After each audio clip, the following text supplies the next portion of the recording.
आता माझ्याकडे एक पेशंट आलेली होती, की तिला म्हणजे 14 वर्ष गर्भधारणा राहिलेली नव्हती. तर पहिले सुरुवातीला तिने डॉक्टरांकडे घेतली ट्रीटमेंट.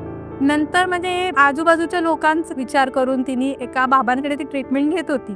आणि तुम्हाला म्हणजे आश्चर्य वाटेल, त्या बोंधू बाबांची ट्रीटमेंट जी घेत होती, त्यांची पर सेटिंग 2,000 त्यांची फीज होती. 10 मिनिटं फक्त द्यायचे तिला ते, आणि त्यात त्यांची 2,000 ऑनलाईन पे करायचं असं होतं. त्यांची ट्रीटमेंट घेत होती. माझ्याकडे ती अंगावरनं जाते पीव्ही स्पॉटिंग, म्हणजे योनीमधनं थोडा गर्भस्राव होतो ह्यासाठी आलेली, आणि हे बरेच दिवस तिला होत होतं.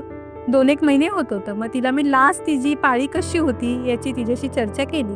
तर ती म्हटली, मॅडम 3 महिन्यापूर्वी मला पाळी आलेली होती, पण त्यावेळी पण व्यवस्थित मला अंगावरनं गेलं नव्हतं. मग तेव्हा तिला मी विचारलं, तुम्ही काही कॉन्ट्रासेप्टिव्ह यूज करता का? ती बोलली, नाही, आम्हाला तर मूल हवं आहे, तर आम्ही कॉन्ट्रासेप्टिव्ह नाही वापरत आहे आम्ही काही.